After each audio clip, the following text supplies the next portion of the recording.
We're joined today by Lewis Pendleton, a 2004 graduate of Alleghany High School, who's been serving in the military for the last 12 years, and he's a local boy from Clifton Forge. Welcome, Lewis.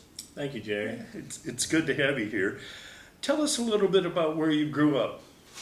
Yeah, sure. I grew up here in Clifton Forge. Been here my whole life, pretty much, and my family was born here, and we. I'm sorry, Jerry. That's fine. We'll start over here. All right, so Lewis, you graduated in 2004 from Alleghany High School, and just like any other high school student or student graduate, you had many choices you could have made. Why did you decide to go into the United States military? A bunch of friends thought it was a good idea, so I kind of hopped on the bandwagon, and also my family, both my brothers were in the service, and I thought it'd be a good thing to do, join the Army National Guard and do my duty and service to the country. And how do you transition from the National Guard to the Army Infantry? How does that work? Well, it's the same thing. There's just three components of the Army. You have the regular Army, Army National Guard, and Army Reserves. But once we go through basic training and our advanced individual training school for infantry, once we complete that, we are qualified to be infantrymen and go on out from there. Can you tell us a little bit about your experiences at Fort Benning? I hear that's not an easy road going through. My father did that in the 40s. Was that something surprising, having come from Allegheny County? Yeah, I mean it's a cultural shock. You had drill sergeants yelling at you. Run here, do this, do that. They shave your head.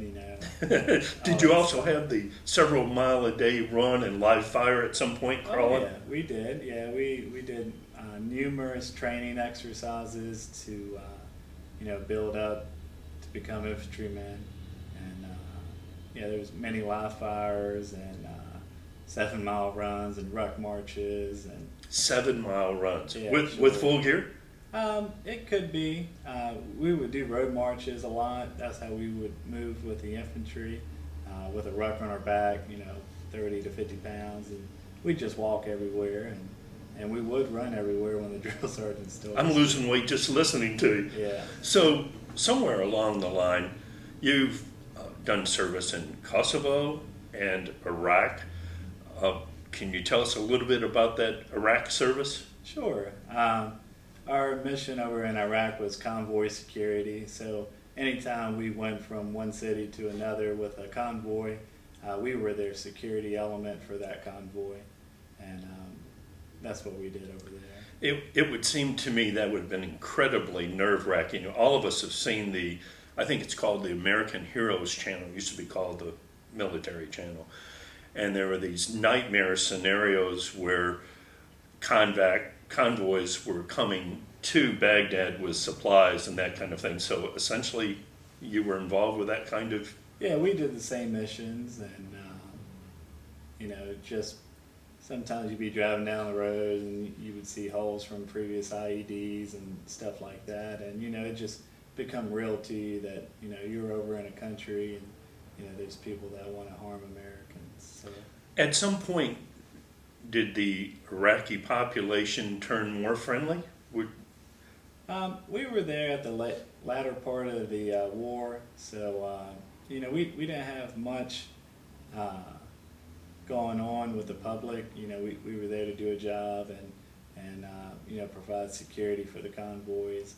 So as far as the public goes, we didn't see too much of anything going on with them. So. And I guess to learn to be part of a security detail, is that a separate school in the military, or is that something you chose? No, as being in the infantry, we do a wide range of things. You can just throw us in any situation or scenario and we pick right up. The main thing when you do anything is security. you just have to have security at all times, situational awareness, and keep your head on the swivel. So, I'm gonna say. And at some point, you also did some Kosovo service where there were some warring factions there in the 90s, and I'm not so sure that's completely died down. right, we were there for a peacekeeping mission, and the United States has always had, military over there since the mid 90s, and we're just there for peacekeeping and make sure nothing got out of hand. Well, being from Alleghany County and Clifton Forge, we have our world here, which is almost entirely peaceful. But I'm sure at some point in these last 12 years, there's been something that you would consider most surprising as a result of your service. Was it meeting all these new people, or just becoming aware of the huge concerns that the military has with how the world is behaving? Anything most surprising? Just like you said, Jerry.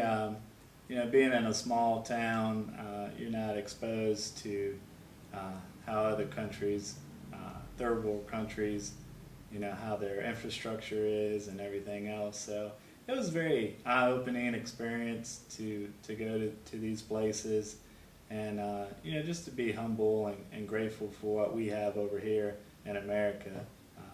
It truly is, the best country. I've been to multiple ones, and our way of life is awesome. Well, I'm sure I speak for the public, and we're very grateful for your service. It seems like in the very near future, like tomorrow or the next day, you're going to be deployed again to the Middle East, and Qatar, I believe they were Qatar, some people. That is a relatively hot spot at this point. Again, I believe you said you would be involved with security once again?